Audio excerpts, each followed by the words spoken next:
Hello students, welcome back to computer science exam crack channel. तो आज हम इस वीडियो में एमसीक्यू स्टार्ट करने जा रहे हैं ऑपरेटिंग सिस्टम के, जो कि आपके एग्जाम के लिए बहुत ही इंपॉर्टेंट है। प्लीज इन वीडियोस को ध्यान से देखना, हर एक क्वेश्चन को एक एक दो बार जरूर देखना ताकि आपको एग्जाम के लिए पक्के हो जाए। तो चलिए स्टार्ट करते हैं अपने फर्स्ट क्वेश्चन से। Yes student, this is our first question. Which one of the preemptive scheduling algorithm. देखिए, शेड्यूलिंग एल्गोरिथम से रिलेटेड मैं वीडियो बहुत ही जल्द आज या कल में अपलोड कर दूंगी, जिसमें हम कंप्लीट शेड्यूलिंग एल्गोरिथम के बारे में पढ़ेंगे। एक एक एल्गोरिथम का हम प्रैक्टिस क्वेश्चन के साथ करेंगे, ठीक है। यहाँ पर अभी अभी यही समझिए कि जो आपके पास शेड्यूलिंग एल्गोरिथम्स होते हैं, ठीक है, शेड्यूलर्स, हम डिफरेंट टाइप के शेड्यूलर्स थे वो हम पढ़ चुके हैं लास्ट लेक्चर में। अगर आपने नहीं देखा हो तो मेरा लास्ट लेक्चर जो वीडियो लेक्चर है ऑपरेटिंग सिस्टम का कॉन्सेप्ट्स का, उसको ध्यान से देखिएगा। उसमें हमने डिफरेंट टाइप के शेड्यूलर्स के बारे में स्टडी किया है, ठीक है। तो आज जो है ये क्वेश्चन आपका, प्रीएम्प्टिव शेड्यूलिंग एल्गोरिथम्स कौन से होते हैं। हमारे पास दो टाइप के शेड्यूलिंग एल्गोरिथम्स होते हैं। One is pre-emptive, another is non pre-emptive, ठीक है। अब प्रीएम्प्टिव शेड्यूलिंग एल्गोरिथम्स क्या होते हैं, जिनको एक बार सीपीयू असाइन हो जाता है तो कुछ टाइम के बाद सीपीयू को हम रिलीज करा सकते हैं, ठीक है। But non pre-emptive scheduling algorithms में क्या होता है, एक बार सीपीयू असाइन हो गया तो जब तक प्रोसेस सीपीयू को रिलीज नहीं करेगा तब तक जब उसका एग्जीक्यूशन जो है उसका कंप्लीट नहीं हो जाएगा, ठीक है।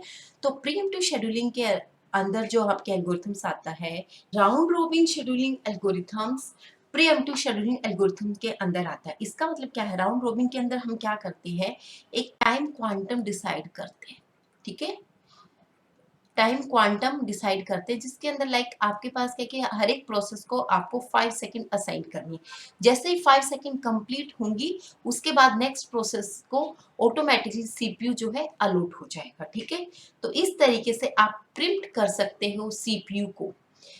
लेकिन जो आपकी शॉर्टेस्ट जॉब फर्स्ट है ये आपका नॉन प्रिम्प्टिव है, प्रायोरिटी बेस्ड है ये भी आपका नॉन प्रिम्प्टिव है, और शॉर्टेस्ट जॉब नेक्स्ट। क्योंकि इसमें क्या होगा, शॉर्टेस्ट जॉब फर्स्ट में जितने भी आपके प्रोसेसेस होंगे जिनका टाइम कम होगा उसको सबसे पहले आपका सीपीयू उठाएगा और पहले उसका एग्जीक्यूशन कंप्लीट करेगा।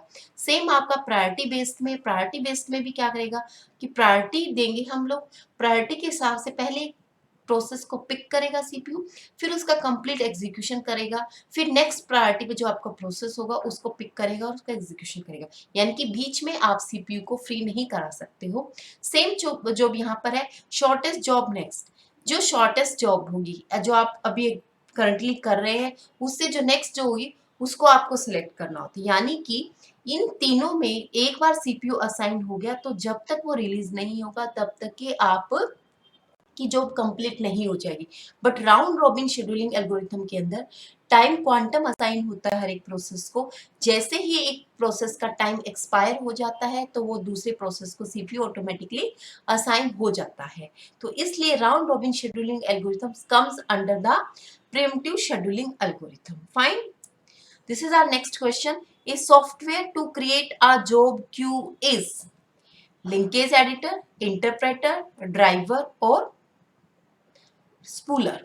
देखिए, लिंकेज एडिटर क्या करता है, लिंक करता है हमारी जो आपकी लाइब्रेरी फाइल्स होती है उनको, ठीक है। इंटरप्रेटर क्या करता है, हमारे प्रोग्राम को इंटरप्रेट करता है, एग्जीक्यूट करता है, ट्रांसलेट करता है। ड्राइवर क्या करते हैं, ड्राइवर हमारे जो हार्डवेयर हम अपने सिस्टम में इंस्टॉल करते हैं उनको ड्राइव कराने में हेल्प करते हैं। मान लीजिए कोई भी नया हार्डवेयर आपको अपने सिस्टम के साथ अटैच करना है, लाइक आपको कैमरा ही अटैच करना है तो कैमरे के लिए आपको नया ड्राइवर इंस्टॉल करना पड़ेगा, ठीक है। आपको हेडफोन करने हैं तो हेडफोन के लिए नया ड्राइवर आपको इंस्टॉल करना पड़ेगा। लेकिन जो स्पूलर है, स्पूलर एक सॉफ्टवेयर है जो जॉब क्यू को कंटेन करके रखता है, ठीक है। जब सीपीयू को असाइन करने के लिए बहुत सारी जॉब्स होती है, ठीक है। मान लीजिए ये एक आपका जॉब क्यू है, इस जॉब क्यू में आपके पास P1 से लेकर Pn तक के प्रोसेसेस हैं, ठीक है। तो सबसे पहले P1 को सीपीयू असाइन होगा, उसके बाद P2 को सीपीयू असाइन होगा, ठीक है। तो बाकी जो क्यू जॉब होंगी P1 P2 को तो मान लीजिए सीपीयू असाइन होगा, बाकी जो रिमेनिंग जॉब है वो कहाँ पर रखी जाएंगी वो स्पूलर स्पूलर उनके लिए एक जॉब क्यू क्रिएट करेगा कि जैसे ही एक जॉब कंप्लीट हो जाएगी तो नेक्स्ट जॉब वहां से पिक कर लेगा आपका सीपीयू और उसको एग्जीक्यूट करना शुरू कर देगा. So spooler is the right answer for this question. Yes, student, this is our third question. Permanent database of a journal model of compiling. Identifier table, page map table, literal table और terminal table. Identifier table क्या कहते हैं? जितने भी processes होते हैं उन सबको identity असाइन होती है. तो जो सारी के सारी IDs रखी जाती हैं वो identifier table के अंदर रखी जाती है, ठीक है. और page map table क्या करती है? एक पेज को मेमोरी को असाइन करने के लिए मैपिंग का जो काम करती है बीच में, वो आपकी पेज मैप टेबल रखती है. तो इसमें सारे पेजेस की एंट्री होती है कि कौन सा पेज कौन से मेमोरी स्लॉट पर असाइन है, ठीक है. लिटरल टेबल क्या करती है? It contains the information about the literals. और टर्मिनल टेबल जो होती है ये आपका परमानेंट डेटाबेस होता है कंपाइलर का, ठीक है. तो टर्मिनल टेबल में क्या होता है? It list all keywords and special symbols of the language in a symbolic form, ठीक है. तो टर्मिनल टेबल में सारे के सारे कीवर्ड्स होते हैं और स्पेशल सिंबल्स होते हैं, ठीक है. तो ये एक परमानेंट डेटाबेस होता है किसी भी कंपाइलर का. फाइन. तो आंसर जो होगा आपका option D will be the correct answer for this question.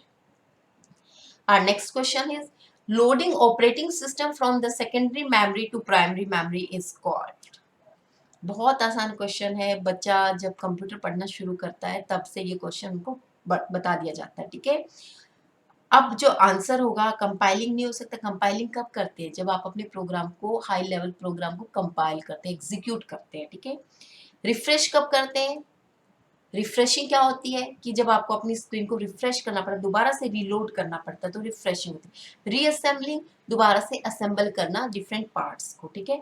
But booting जो होता है, बूटिंग एक प्रोसेस होता है जो आपके ऑपरेटिंग सिस्टम को सेकेंडरी मेमोरी से मेन मेमोरी में लेकर आता है. जब भी आप एक सिस्टम ऑन करते हैं, कंप्यूटर सिस्टम जब आप ऑन करते हैं, कुछ टाइम लेता है, ठीक है. स्क्रीन आने तक कुछ ना कुछ टाइम लगता है, ठीक है. तो वो जो टाइम होता है वो बूटिंग टाइम होता है. उस टाइम पर क्या कर रहा होता है आपका processor? Operating system secondary memory में रिजाइड होता है परमानेंटली, तो उसको मेन मेमोरी के अंदर लेकर आता है. तो मेन मेमोरी तक लाने के कारण आपकी स्क्रीन पे कुछ डिस्प्ले नहीं होता. इस वजह से आपका जो सिस्टम है टाइम लेता है स्टार्ट होने में, ठीक है. क्योंकि आपको पता है कि सारे का सारा डाटा परमानेंटली कहाँ स्टोर होता है? सेकेंडरी के अंदर. लेकिन जब एग्जीक्यूट कराना होता है तो कहाँ लेकर आना पड़ता है? वो मेन मेमोरी के अंदर. तो सबसे पहले हमारी फर्स्ट रिक्वायरमेंट क्या होती है कि ऑपरेटिंग सिस्टम हमारी मेन मेमोरी में आए. मैं आपको ऑपरेटिंग सिस्टम के लेक्चर में बता चुकी हूँ कि हमारी जो मेन मेमोरी में इनिशियली क्या होता है, और एक पार्ट जो लोअर पार्ट होता है मेमोरी का, उसमें ऑपरेटिंग सिस्टम रिजाइड करता है, बाकी में यूजर के प्रोग्राम रिजाइड करते हैं, ठीक है. तो ये जो ऑपरेटिंग सिस्टम है सेकेंडरी मेमोरी से मेन मेमोरी में लाया जाता है. तो इस प्रोसेस को जो वो बोलते हैं, हम इसको बूटिंग बोलते हैं, ठीक है. So option B will be the correct. Our next question is dynamic binding occurs during compile time, run time, linking time और pre-processing time. ठीक है. तो डायनेमिक बाइंडिंग जो अकर होती है वो रन टाइम पर होती है, ठीक है. तो रन टाइम पर जब कौन सा प्रोसेस, कौन सा फंक्शन किसके साथ बाइंड करना होता है, वो एग्जीक्यूशन जो होता है वो रन टाइम पर होता है. तो डायनेमिक स्टैटिक बाइंडिंग होती है आपकी कंपाइल टाइम पर, जबकि आपके इस टाइम पर आपके कंपाइलर को पता होता है कि कौन से प्रोसेसेस को उसको रन करना है. और डायनेमिक बाइंडिंग में रन टाइम पर ही एकदम से बाइंडिंग की जाती है प्रोसेसेस की, ठीक है. लिंकिंग टाइम में तो आप अपनी जो हेडर फाइल्स होती है उनका हम अपने प्रोग्राम के साथ लिंक कराते हैं, ठीक है. प्री प्रोसेसिंग टाइम लाइक जो आपकी हैश इंक्लूड हो है, हर एक प्रोग्राम में हम यूज करते हैं हैश इंक्लूड stdio.h. तो ये क्या है? आपकी प्री प्रोसेसिंग हेडर फाइल है, ठीक है, जो जो ऑलरेडी प्रोसेस हो चुकी है, ठीक है. तो आंसर जो होगा रन टाइम बाइंडिंग होगा, जिसको हम डायनेमिक बाइंडिंग बोलते हैं, ठीक है. Our next question is in processor management round robin scheduling essentially use the preemptive version of FILO, FIFO, SJF और लॉन्गेस्ट टाइम फर्स्ट. देखिए FIFO first in first out model को यूज करता है आपका राउंड रॉबिन शेड्यूलिंग एल्गोरिथम. कैसे? मान लीजिए आपके पास 3 प्रोसेसेस है, हर एक प्रोसेस का टाइम है इसका 10 सेकेंड का एग्जीक्यूशन टाइम, ये लेगा 15 सेकेंड और ये लेगा आपका 5 सेकेंड, ठीक है। अब राउंड रॉबिन शेड्यूलिंग एल्गोरिथम में क्या होगा, हम यहाँ पे टाइम क्वांटम असाइन करते हैं, कितना टाइम एक प्रोसेस को दिया जाएगा एट ए टाइम। तो मान लीजिए टाइम क्वांटम हमारे पास 5 सेकेंड का। तो सबसे पहले जो प्रोसेस P1 आया था मेमोरी में, ठीक है, तो पहले हम प्रोसेस P1 को एग्जीक्यूट करेंगे 5 सेकेंड के लिए, ठीक है, 5 सेकेंड के लिए। उसके बाद प्रोसेस P2 को करेंगे 5 सेकेंड के लिए, यानी कि यहाँ से 5 माइनस कर देंगे, यहाँ से 5 माइनस कर देंगे, ये आपका 5 सेकेंड रह जाएगा, ये आपका 15 सेकेंड रह जाएगा। फिर प्रोसेस P3 को एग्जीक्यूट करेंगे, ये भी आपके 5 सेकेंड लेगा, लेकिन इसका एग्जीक्यूशन टाइम कितना था 5 सेकेंड का, यानी कि 5 माइनस करें तो ये 0 हो जाएगा। उसके बाद दोबारा से हम प्रोसेस शुरू करेंगे, अगेन हम P1 को असाइन करेंगे, ठीक है। तो क्या हुआ, जो फर्स्ट प्रोसेस आया था पहले आपने उसको एग्जीक्यूट किया, फिर सेकेंड को, फिर थर्ड को। तो इस तरीके से जो F5FO वर्जन को फॉलो करता है आपका राउंड रॉबिन शेड्यूलिंग एल्गोरिथम। और राउंड रॉबिन शेड्यूलिंग एल्गोरिथम किस टाइप का एल्गोरिथम है, प्रीएम्प्टिव शेड्यूलिंग एल्गोरिथम है, ठीक है। Our next question is a page fault. Page fault क्या होता है? Is an occur error in a specific page? Is an access to the page not currently in the main memory? Occurs when a page program access a page of memory. Is reference to the page which belongs to another program. देखिए page fault क्या होता है, जब आपका एक programme है, ये मान लीजिए आपकी मेन मेमोरी है, ठीक है, और ये आपकी पेज टेबल है, ठीक है, और इसमें आपके पास पेजेस है P1, P2 और P3, 3 पेजेस है। तो इनिशियली मेन मेमोरी के अंदर सिर्फ ऑपरेटिंग सिस्टम है। तो सबसे पहले हमने क्या किया, पेज P1 को हम मेमोरी के अंदर लेकर आएंगे। तो जब मेमोरी के अंदर लेकर आएंगे तो एक पेज फॉल्ट अकर होगा, क्यों, क्योंकि करंटली आपको पेज फॉल्ट कब अकर होगा, जब मेमोरी के अंदर उस पेज को लेकर आना और वो पेज मेमोरी के अंदर ऑलरेडी नहीं है, तो एक पेज फॉल्ट आपका अकर होगा, ठीक है। तो जब भी आपको कोई नया पेज मेमोरी के अंदर लेकर आना होता है तो उसके लिए पेज फॉल्ट अकर होता है। तो पेज फॉल्ट क्या होगा, it is an access to the page that not currently in the main memory के अंदर जो पेज नहीं है वो, उसकी वजह से पेज फॉल्ट जो है अकर होता है। तो ऑप्शन बी जो होगा करेक्ट होगा इसके लिए। Our next question is dash synchronize critical resources to prevent the deadlock को प्रिवेंट करने के लिए क्रिटिकल सिंक्रोनाइज क्रिटिकल रिसोर्स कौन सा है, P operator, V operator, semaphore और हार्ड डिस्क।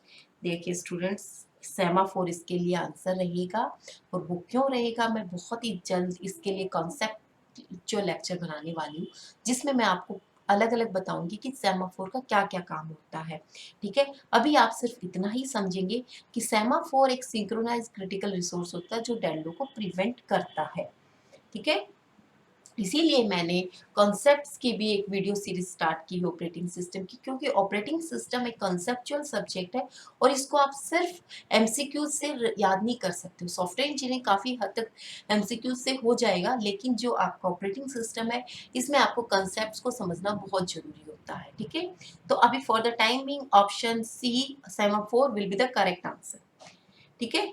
अब लिखा भी है मैं इसमें, सेमाफोर क्या वेरिएबल होता है और एब्स्ट्रैक्ट डेटा टाइप होते हैं that is used for controlling the access by multiple processes to common sharing resources in a concurrent system such as multi programming operating system, ठीक है, कि मल्टीपल प्रोसेसेस जो होते हैं और जो एक कॉमन रिसोर्सेज को शेयर करते हैं कंकरेंट वे में, तो वहां पर आपको सेमाफोर की जरूरत पड़ती है। Our next question is the memory allocation scheme subject to external fragmentation, segmentation, swapping,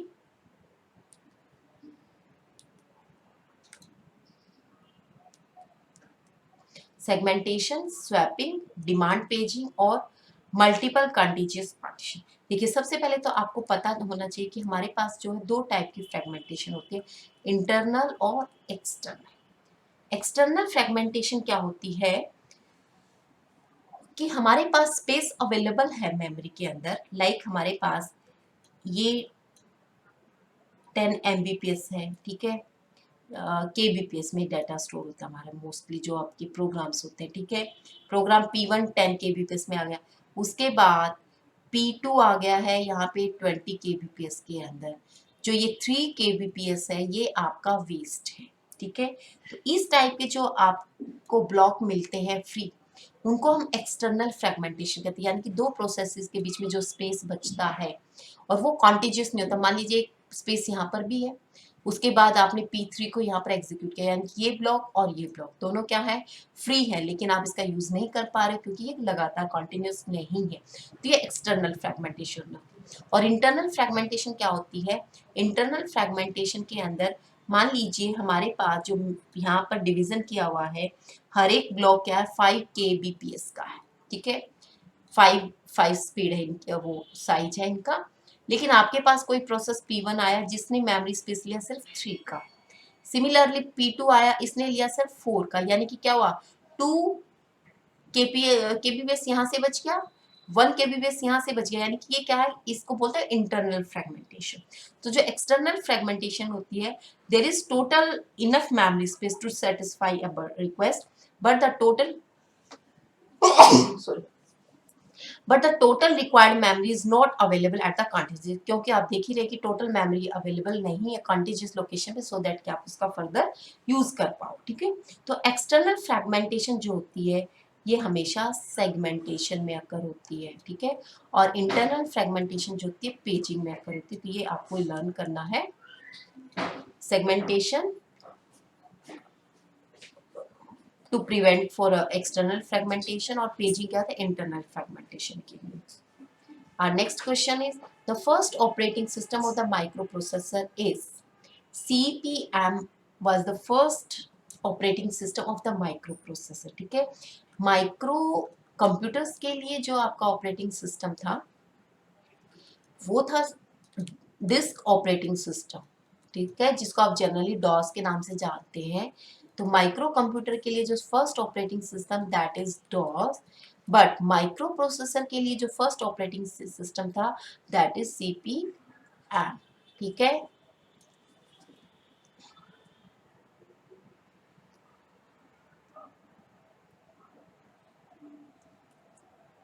तो ये थे स्टूडेंट कुछ क्वेश्चंस जो आपको भी पसंद आए होंगे, आपको भी लगता होगा कि ये कुछ काफ़ी इंपॉर्टेंट क्वेश्चन आपके एग्जाम में आ सकते हैं। तो इनको 2 या 3 बार देख लीजिएगा, आपको लर्न हो जाएंगे अच्छे से। और अच्छे से कॉन्सेप्ट्स को क्लियर करने के लिए आप मेरे वीडियो लेक्चर्स को डेली देखते रहिएगा, जिससे कि आपके कॉन्सेप्ट भी क्लियर हो जाएंगे। तो मिलते हैं नेक्स्ट वीडियो में नेक्स्ट क्वेश्चन के साथ, तब तक के लिए थैंक यू वेरी मच।